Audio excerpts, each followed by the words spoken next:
there, and welcome to episode 22, and hopefully the last episode of Nothing Else Mattress, which was a music podcast that set out to try and establish what we thought were the 100 greatest records ever made. And if you've been following us, you know that we done that by looking at the original Rolling Stone list. We reviewed the 100, we voted a few of those in and out, and then we had some votes for sale to add some more on, and we got to a final list of I think 101. So tonight we're just going to double back on that and cover off the top 10 from that list, and also the compilations and live lists that were a kind of cut out from the 101 list that we ended up debating, if that sounds okay. So to do that, well, thankfully we've got all of our panel here tonight for the last one, which is lovely. So I'm Brian Davidson. We also have Lisa Semple with us tonight. Good evening, Lisa. Hello, how are we? Hey, yeah, very well, thank you. How's the W? W's doing well. Well, W.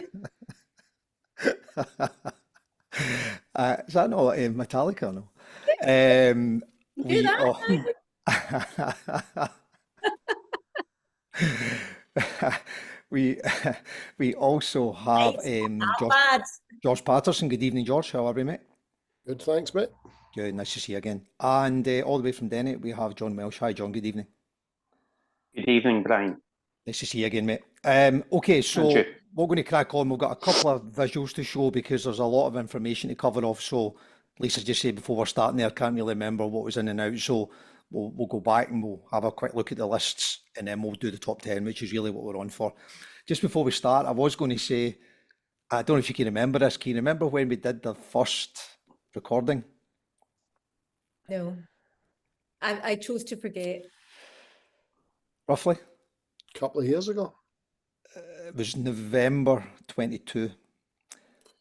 Wow. And at the time, Liz Truss had just become PM. The fallout from Johnson, and she'd just done our emergency budget thing and all that stuff, and we came rolling over the hills. I know the times then. Liz Truss and we started this. Well, I saw her off in Rishi. It's all happening. No doubt more to come. So yeah, we've covered a lot of water for sure.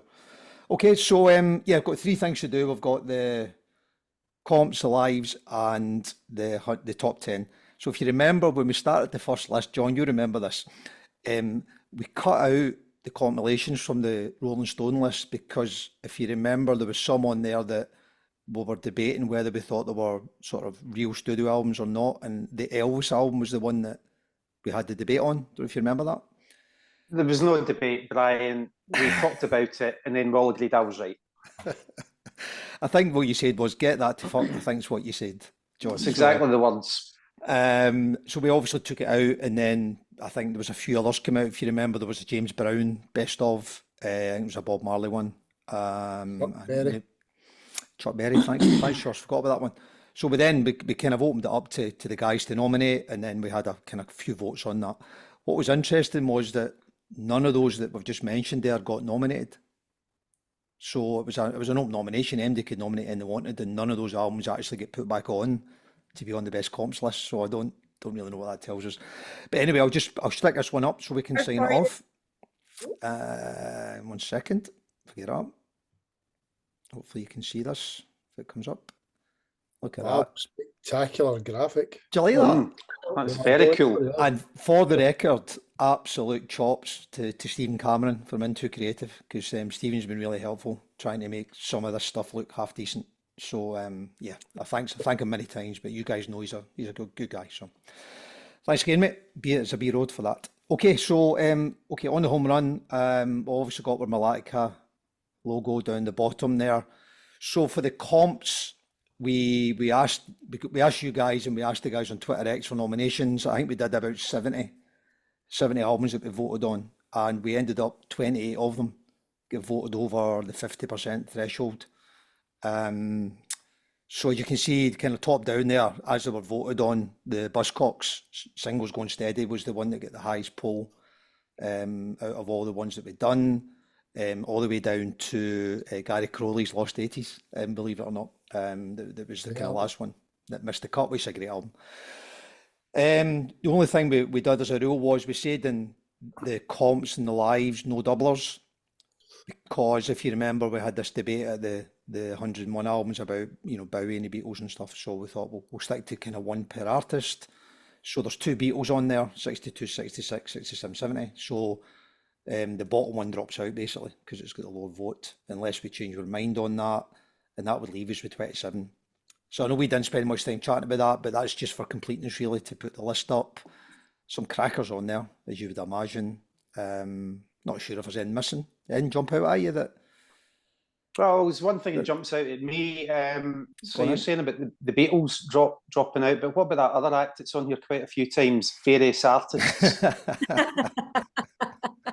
They've got about 6 on here. They're good, aren't they? That's not fair. Our back Yeah. catalogue. It could be stars in 45, couldn't it? Yeah, absolutely. I mean, there's a good mixture. I mean, there's nothing on there that I don't think you would vote against. Really good list of stuff, and the best stuff's probably up the top. I thought the Cure one was pretty high. I'm quite surprised that Buzzcocks and the Cure are so high. Yeah, Buzzcock's interesting, George, because they weren't. I don't even think they were nominated for you know, the 101 list or No. a live list, because they're kind of singles bands, really, weren't they? Yeah, So but I suppose they have got a handful of great singles, but I wouldn't put them as their singles compilation anywhere, you know, close to Bob Marley or the Smiths or yeah, the Beach Boys or Al Green or anything like that. They're good, but they're not that good. I don't recognise the Cure compilation at all. The Cure compilation that sticks out to me is Standing on the Shore, Staring at the Sea. yeah, I agree, John. And I think we actually voted on both of them from memory. And this one came in the highest. So, but I agree. I knew this is the early stuff from memory. Not all their singles. I'm happy to see Bob that. Marley as well. Yeah, Marley's there, Smiths are there. Funny Men. Bob Marley there? Oh, aye, so is I. Big Yeah, pardon. top. It's a wee bit fudgy. I think it's just how it's Yeah. expanded. I see it now. But ABBA, Jam, New Order, NMEC 86, or some good stuff on there, you know. Madonna. Madonna, yeah, love Madonna. Yeah. So that's where we are. So we've got that, but no plans to knock any of them out unless you fundamentally want to. So it leaves us 27. So I think we'll just leave the list there for completeness if you're okay with that. Yep. Perfect. Okay. So that was the comps. We then did the live albums, which actually was quite good fun. I think you guys nominated a few, and we obviously got some from our Twitter ex-pals. It's a cracking list. Absolute belters. You know, if you have your eyes wander through this, Talking Heads come in top, and I know a couple of you nominated that as one of your albums. And quite right too. And then some of the bellwethers that, you know, we always talk about: Cash, James Brown, Presley. I mean, The James Brown one for me is, I would like to have heard the James Brown album from his absolute peak, you know, early 70s with the killer band. Because I always thought Live at the Apollo, when I went back and listened to it a couple of years ago for this, it sounded quite tame. It was a lot more tame than I remembered it sounded. I'd have preferred to hear some James Brown from maybe 71, 72 with those two drummers and, you know, the absolute solid backing band he had then. Yeah. That's just me though. Yeah, it's a good shout, mate. It's a good shout. I mean, again, it wasn't nominated. I'm sure if it had been, we'd have voted in. And also, I think Apollo's only, 25 minutes long or something, 28 Yeah, minutes. it's not, yeah. Pretty short. So, but again, there's some cracking stuff on. It's quite nice on there that even John managed to sneak in a Cramps album. So, you know, everybody. Well, it deserves its place, Brian. Let's make no bones about it. It's a fantastic album. Named it says different needs a boot between the eyes, basically. I know there was some burner phone voting going on. Don't know what you're talking about. And I think the other thing I was going to mention, because if you remember, we had a chat about Back in Black, I think, on the 100 album list. We sort of said AC/DC just weren't the same after Bon Scott went. Scott, yeah. That was you, George, I think, was talking about that. And you can see If You Want Blood, You Got It's on there from the Apollo. So we did manage to double back on quite a few, actually, and get some belters on there. So again, just for completeness, I think Bowie's got 2 on there, and so's Bob Marley. So I'll tidy that up just to get one each, and I can leave us 25 or 26 on there. But that'll just stay unless there's any that you want me to put a red line through. I'm afraid I'm just surprised. Sorry, what do you go, Lisa? I wasn't very helpful in this category because I don't know why. I just have a thing. I don't seem to ever listen to live albums. So I just didn't feel as if I was qualified to put anything forward. And I think at the time, I just hadn't got time to go and listen to some stuff. I don't even know if we own any. Unfortunately, I think the only live album we own might be by Queen, and I wasn't going to go there. Queen were nominated. Yeah, it's not on there. Live By Killers. you know who. I do with easy peasy. Yeah. Aye, Yeah, that guy off Twitter. So yeah, I'm sorry, I wasn't very constructive with this one. it's fine. Totally fine. Broadchurch and all that. I think I only put forward. I think I put the Sam Cooke album forward actually one night only, which I was pleased to see getting, which was good. So cool. So there we are. Pretty happy with that list. And that again. Well, I've got two observations on it, Brian. I think mate. whoever put forward Live at Leeds doesn't know anything about the Who, because Live at, I think it's Hull, is by far a better album than that. And the other one I'm looking at is James One Man Clapping. If you're calling your live album One Man Clapping, that kind of tells me what the album's going to sound like. So yeah. Anyway, that's my observations on that list. You're not a James fan? Oh yeah, I've seen them a few times, yeah. Right. But what a stupid name for an album. I think it's a kind of obscure, almost a bootleg. I think that they did some that no one's heard. Somebody has. Very good. That one man. Yeah, so they're all there. So that's, again, pretty happy with that. So glad we cut them out and got a few more on there, which was good. So they'll stay there. Right. So then on our 100 albums, quick recap. We obviously did the list of 100 Stone stuff. 67 were voted on, and we added 34 back in on our podcast chats and votes on Twitter. And that got us 101. And then I said to you, we're going to try and do top 10, right? Easier said than done. And we're now thick end of 2.5, 3 months down the line, trying to get some closure on that. But I kind of think we're there, so bear with me, we'll see how we do. Right, so just a quick memory jogger. So when we did the original podcast, if you remember, but the last two we did were the top 10 of the Rolling Stone list. And this was the 10, from Lauryn Hill down to Marvin Gaye. So when we reviewed them, we voted them all back on the list, not necessarily in the top 10, but we voted them all on the 101 list, apart from Nevermind, Nirvana. We voted off the list. I think we were in a bad mood that night. And the other 9 stayed. So before we did tonight, I asked the guys on Twitter how many did they reckon that we would vote from that original list onto the 10 tonight. And you can see there that the favourite was, I think it's 3 to 5 from that 10 were going to get voted on. And they were right. So we have got 3 of them in the 10. Okay, so we'll show you what 3 they are in a second. And in the Twitter polls we did, we gave the guys a chance to vote on all 10 of them on the list, and they voted 6 of them back in. So there was 4 of them that knocked out, which I think was Purple Rain, Rumours, Nevermind, and Pet Sound, no, Lauryn Hill, sorry, were all voted back out. So you know, there's a core of them have stayed in, but everyone's opinion starts to kind of overlap a bit on what should be filling the gaps really. So that was the 10 we had. Sure you remember that. Right, so let's see. Okay, so before we do that, so I got your guys' top 12. So I'm just having a quick look here. So George, your top 3 were, do you remember them? Yep, Revolver, What's Going On, and fuck knows, can't remember. Exile and Main Street. Exile Main Street. Yeah, beautiful work of art, amazing albums. John, top 3. Velvet Underground, Marvin Gaye, and The Clash. Absolutely, bob on. Lisa. Mine were similar to George's actually. I've got Revolver, Ziggy Stardust, and What's Going On. You do.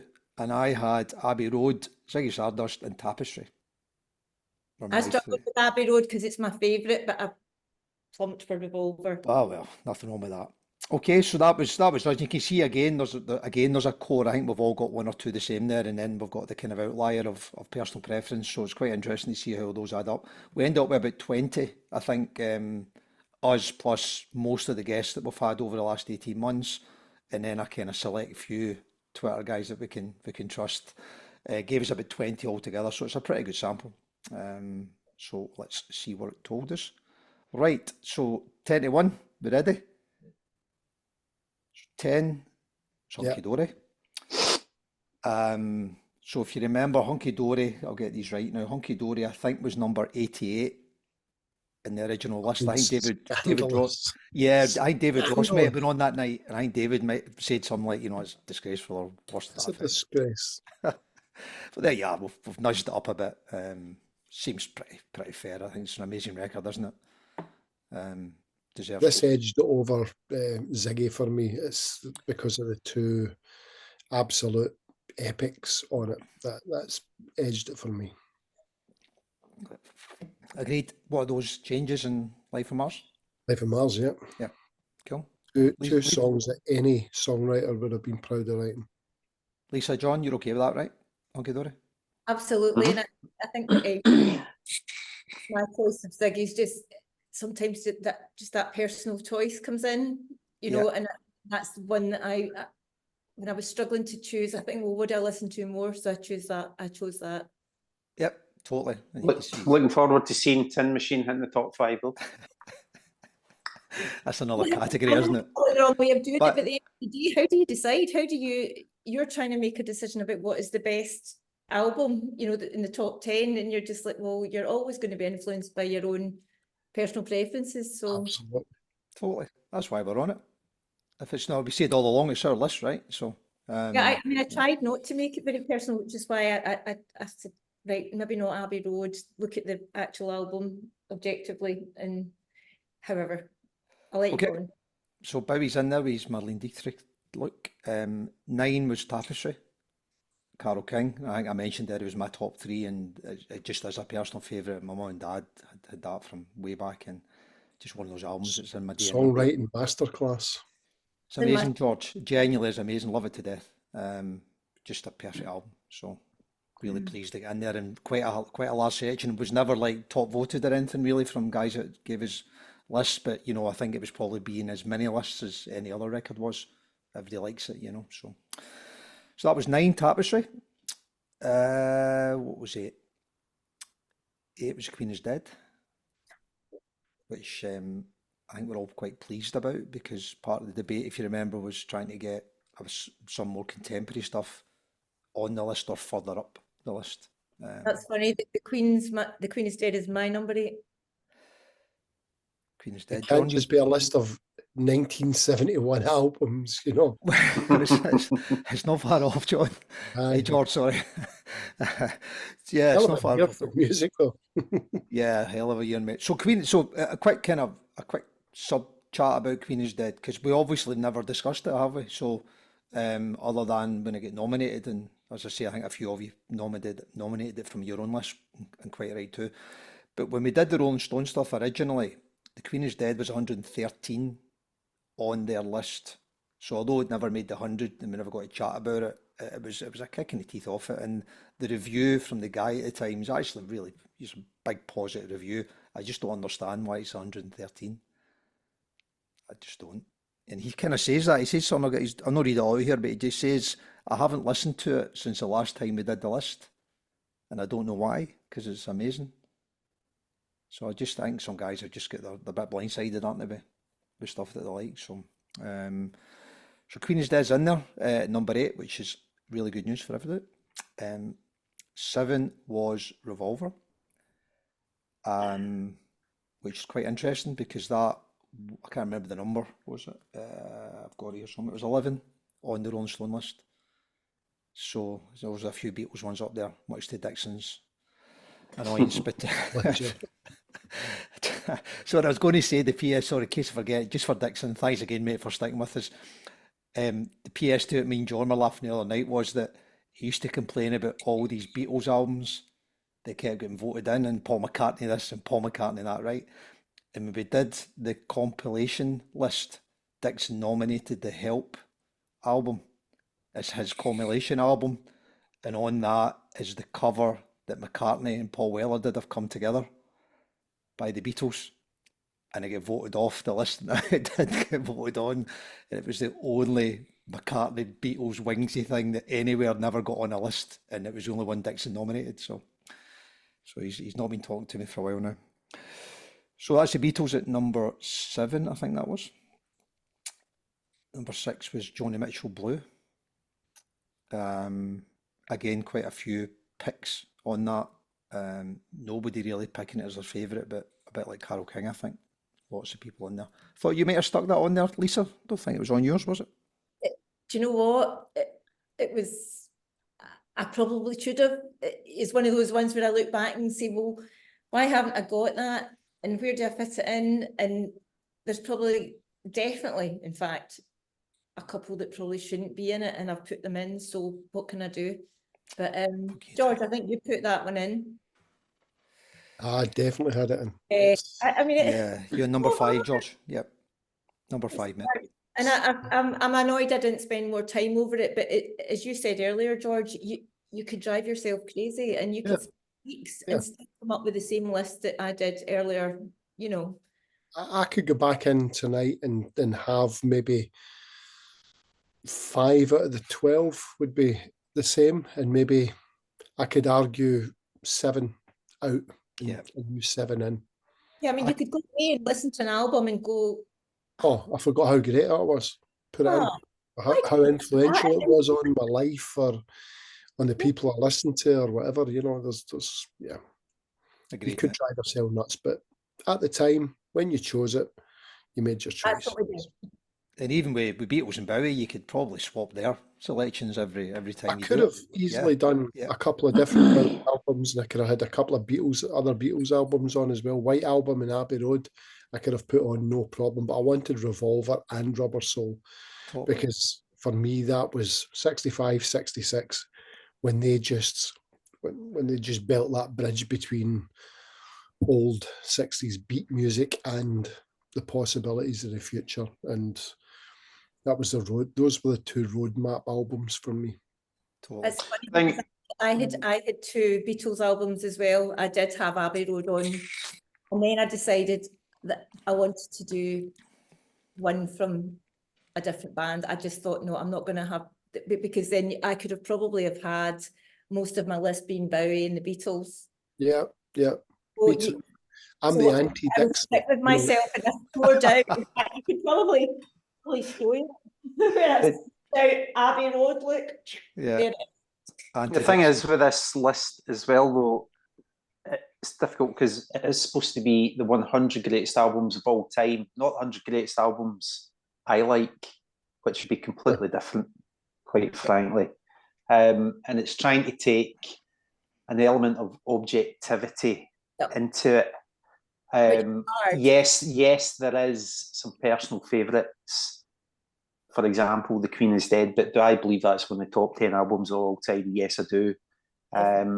So Great. We've tried to be objective, sure, without being our list. Sure, but by that metric, you know, you could make the argument for 4 Beatles albums going in the top 10 due to their importance in musical history and what they inspired and what triggered from them. So you could.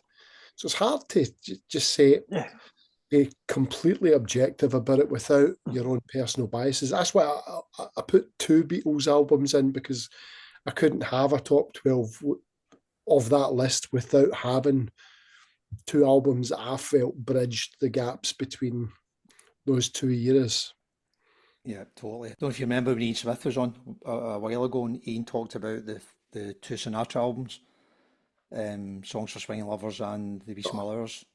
Fantastic albums. So Songs for Swinging Lovers is on the 101. That was voted in. It's there. The other one wasn't nominated, but Ian said the same thing. 2 Sinatra albums and 8 Beatles albums, I think.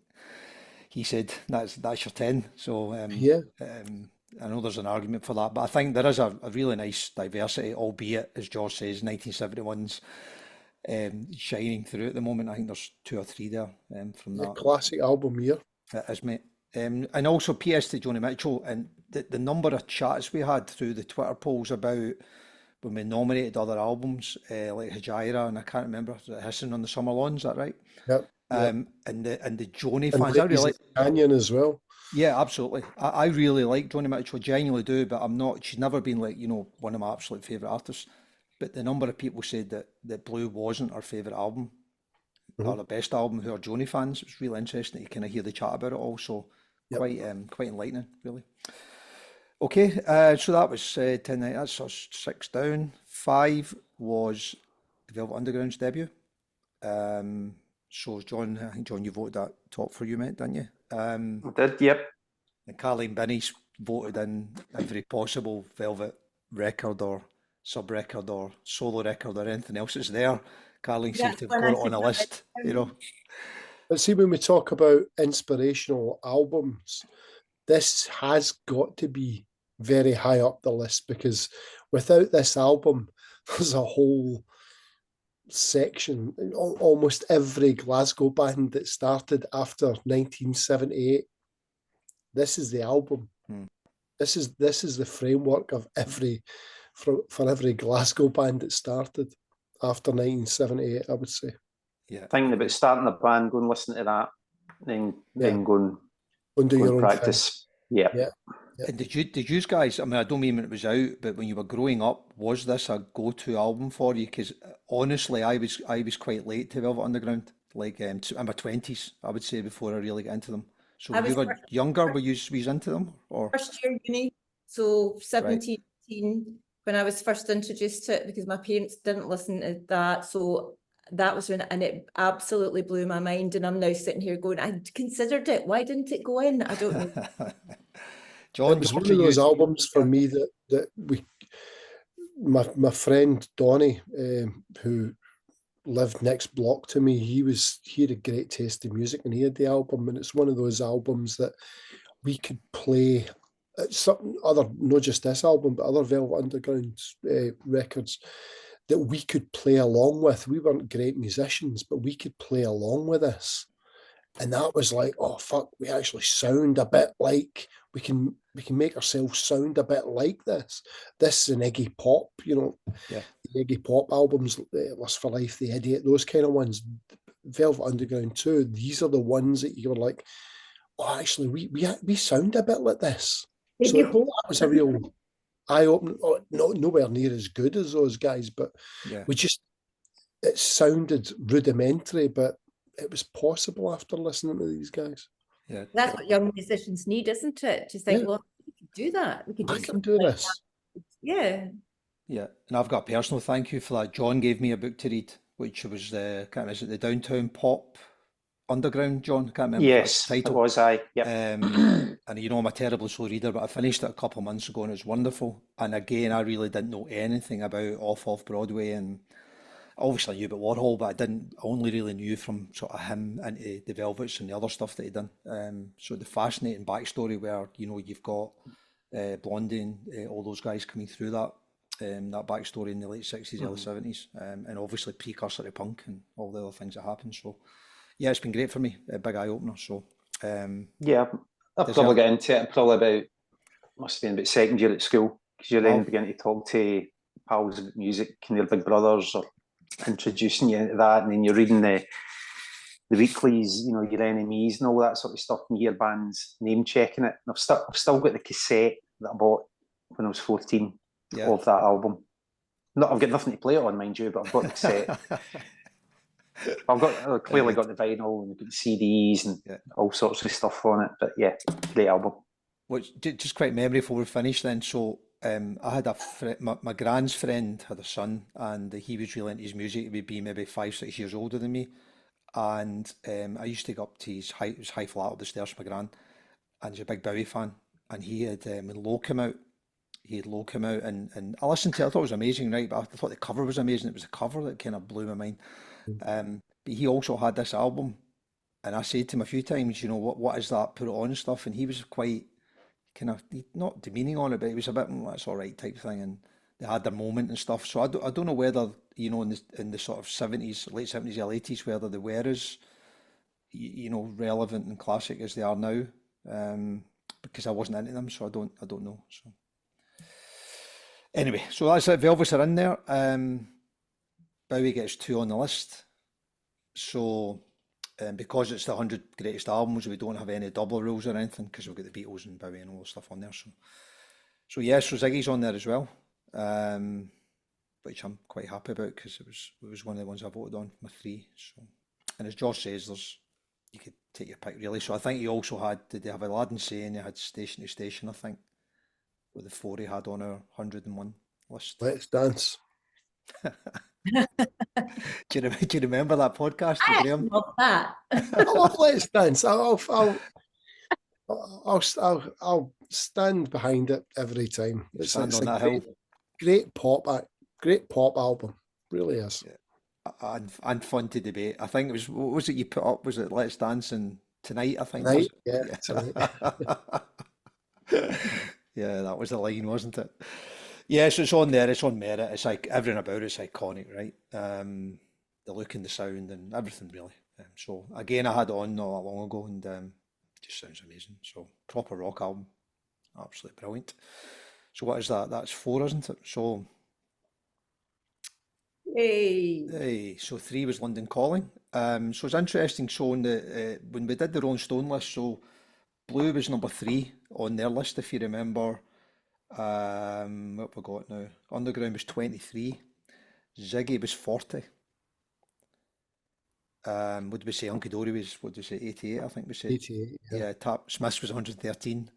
So, albeit a lot of these were kicking about, you know, I think our debate about actually probably most of the albums are on there somewhere, but they're just nowhere near in the right order, appears to be sort of proven out by having a re-look at them again, and us and a couple of others, you know, giving us their own reassessment on it. And London Calling's just, it's got to be there, right? Is that right, John? Absolutely. It's the album that showed that punk isn't a genre, it's just a word. Yeah. The musical direction that they take on that album, just so many different influences. Double album, just packed with fantastic songs, and it's Iconic probably cover. the iconic cover, yeah, based on Elvis Presley album cover, and great album that came out both in 1979 and in 1980, depending on where you lived. So isn't this the album that got the album of the decade in the 70s in the UK and album of the decade in the 80s in America? I think that could be I think right, that's yeah. right, yeah, because of the release dates and stuff. So, yeah, Well, it's so- no Sandinista, but it's pretty decent. Well, George, as you know, it's also the 4th best double album ever released. So, which is a fair achievement as well. So, I think we had that discussion before. And talking about double albums, number 2 was Stevie Wonder, Songs the Key of Life. So I think most of us had that on somewhere. Yeah, George, John, Lisa, do you have songs? Yep. Yep, you did. Yeah, you did. Absolutely. Me too. Number 4. Me too. And we had that whole chat about Wonder, didn't we, about that Imperial phase? Because I think he's got Talking Book, Inner Visions, and this one on the 101 Yeah. list. Yeah. Yeah. Is What this? a run. Oh, amazing. Fulfilling this first finale as well. Yeah, we did, yeah. Because isn't the only guy to win 3 consecutive Grammys It's for album of for the their year. albums? That's right, yeah. One person ever to do it, so it's amazing. I mean, I liked Wonder, but because you get into him in the 80s, you kind of felt as if I'd missed the boat a little bit with him. Because it was 70s stuff, wasn't it? But yeah, I mean, you go back and listen to it now, so it's amazing.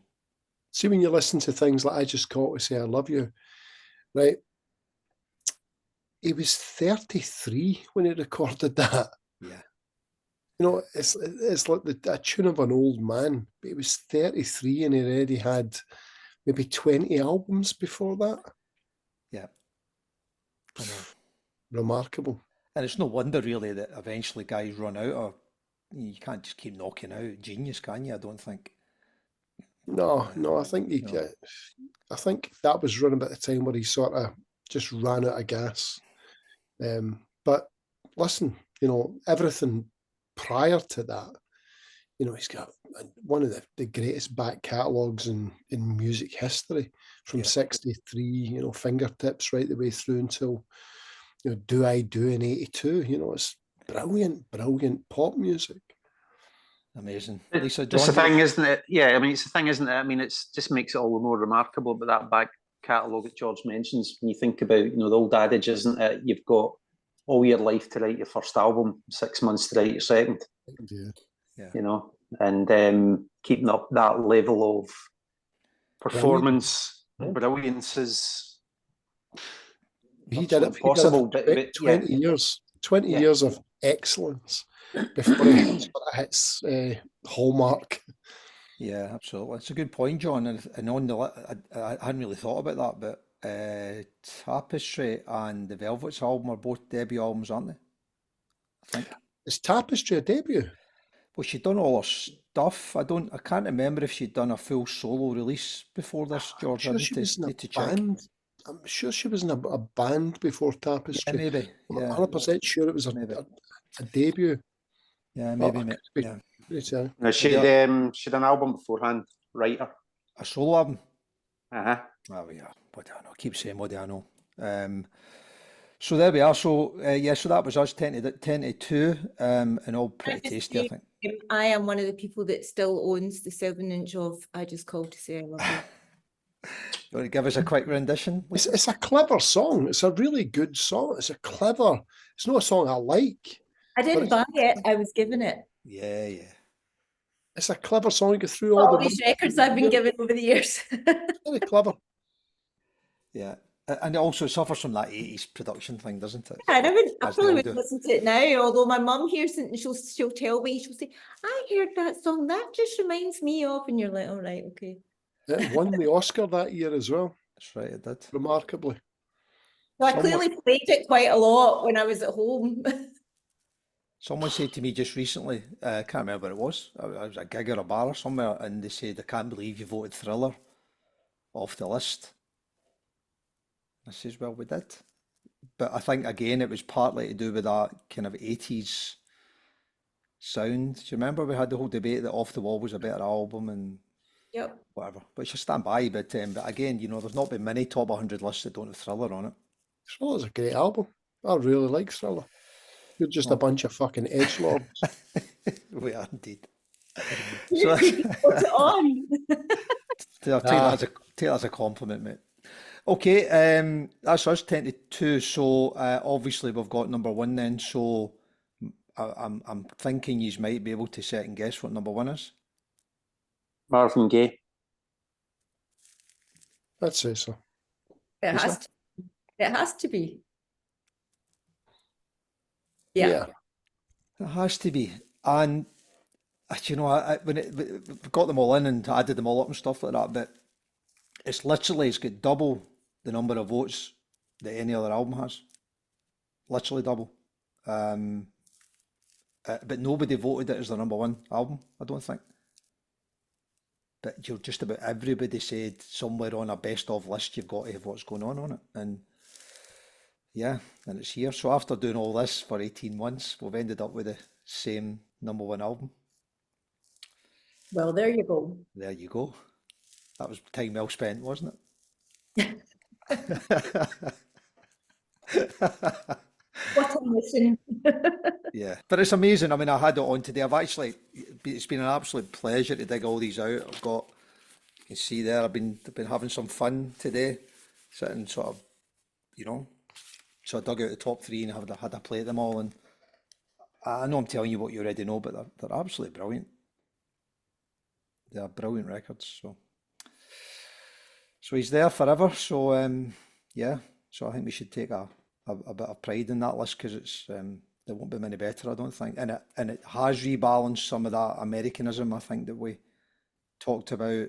It's still fairly white if you want, but you know, 1 and 2's R&B soul artists, so and quite right too. So are we all fairly happy with that? I think that's fairly representative. Yeah, George? Yeah, I suppose the one thing I would say is the most recent album came out in 1985. So, Yep. what does that tell us? Is that something about the people that are voting on this, or is it the state of music since then? Well, my top 12, one of my top 12 picks came out in 2007. Which was? Back to Black. Well, it's one of mine. There you go. There it is. Went for 21st century albums. Yeah, I know. Albeit with a very retro feel. So you picked that, George. I think Lisa picked it. John, I think you had Lemonade on Number there. 7 in my list. Yeah. I had a 2016 album in mind. You had Lemonade, I think, didn't you? Which one? Beyonce, Lemonade. Oh, right, okay. Yes. And I did as well. Albeit it was at the bottom of my list, but I had Beyonce on there as well. There you go. That was a big eye opener for me. I think, like a fine wine, some of these records that are a bit newer will probably take a higher, they'll go up in lists through time, clearly. But it's quite interesting that the top one in the top 10's the 80s. Just a PS to all that, because obviously you saw some of the Twitter chat and some of the votes and stuff, and we had a bit of laugh, and it is a laugh. Guys are all pretty good, aren't they, on it? But it was interesting, you talk about that, George, like how some of the iconic albums and artists of later years didn't get a sniff in. What's the Story, Morning Glory, Part Life, I Different would Class. never vote for an Oasis album. No, me neither, George. But you can't knock how big they were, and no, but I can't knock how big the Spice Girls were either, and I wouldn't have an album of theirs in there. But I was surprised. Top 100. I was surprised that there wasn't more people got behind them, because it was an open vote. Anyone who saw the poll could have clicked the buttons, right? And they were nowhere near it. And Pulp, I think, missed by a vote or something. But yeah, Different Class would have been in my top 12. If Yeah. Different Class would have been in the 100, I would have had that in my top 12. I'd agree. I think I nominated it and was devastated they voted off. But it's really interesting that, even the 90s stuff didn't really get a sniff, never mind the 2000s onwards. So but I think whenever the lists are done again, the Taylor Swifts of the world will all start moving up the pecking orders. So I'm now see. a Swiftie, honestly. But and Taylor, I've got this podcast to thank for that. Because I probably wouldn't have listened to that new album, although there was all that furore around it with the Blue Nile and everything. But I actually do actively play it. Yeah, me too. I'd have Harry Styles, Harry's House in there. Harry Styles is brilliant. Sorry, George. That's a great album. That's a cracking album, Harry's House. It really is. Yep. Really, really good pop album. Pop album, mate. One of the best pop albums of the last 20 years. And I wouldn't have listened to that if it wasn't for my kids. Likewise. And I'm quite glad that I've fostered that in them, that they can introduce music to me in the way that I introduce music to them. And and they're starting to introduce me to more stuff, which is good. It's a good way of learning about new music. Absolutely. We're a bit stuffy about what we listen to. We are. I went back to Blonde by Frank Ocean because of Michael. He's pushed that towards me quite a few times recently, and I've went back and listened to it again. Yeah, album, mate. It's on my list. Cracking album. Yeah, I think you should be very proud of the stuff that's on there. I don't think there's that many lists that whack on, the Smiths next to Frank Ocean and Beyonce and some of the other stuff that's on the overall 101. So I think, probably would stand the test of time for some time. I guess whether you're, Fontaines and people like that, maybe over time, maybe that type of music will start to nudge through to become more classic and iconic again, but there's probably not as many now as there was. So but anyway, that's where we are. So that's the 10. It was just fantastic, and that was obviously the three votes, if you want, that we had to get those out. So I think Buzzcocks was a bit of a surprise, but it is a great record. And the other two are just, they are generally iconic records, so for what they are. So, which was fantastic. So I'll come out of that, and there we go. Wow, it worked as well. So yes, so that's us. So we are around about 18 months down the line, and we now have top 10, 101 greatest albums, and a whole bunch of friends on on Twitter X. I think the page itself, I think it's got about another 500 or 600 followers now from when we sort of first started doing these. So most of That that's gives just me guys. actual fear, but never mind. What's that, Lisa? Gives me the actual fear. What, the podcast or the I just page? thought nobody will watch this. Like, Well, you guys will know this, and I genuinely get stopped at gigs and stuff, and people come and say hello. I was at the Bathers gig in Glasgow 2 weeks ago, and Stephen Peebles came over and said hello to me. oh, Obviously, Brian, shucks. that's nothing. That's nothing. I was in London last week, darling, and Yeah, someone said, bluebells. It was like a Scottish tartan army down there. "Oh, are you Lady Helena?" I'm so pleased to meet you. And big shout out to Jason Westerman. It was lovely to meet you. Westick. I've had a pint with Jason in Leeds. That's a great example. Right. Yeah.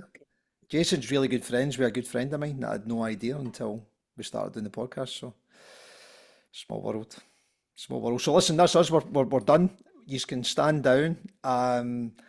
If you want to delete all my contact details in case I come and hunt you down again for something else. We will have a chat offline about whether we've got any appetite to do something else later in the year. I've got an idea to maybe do something that would be good fun, but only if we want to. So again, thank you guys in particular. Thank the guests that we've had on because they've been great.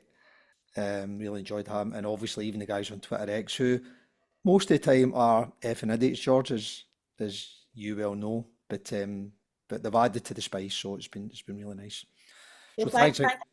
thank you for having me, Brian, because I know that was a bit of a risk to take. I've loved it. Absolutely loved it. I'd do it again tomorrow, but not 101 albums for 18 months, please. Oh. So I'll leave you with that thought. Okay, guys, again, thanks again. Look after yourself. Have an amazing summer, and hopefully I'll see you at some of the gigs, and we'll catch up soon. Take care.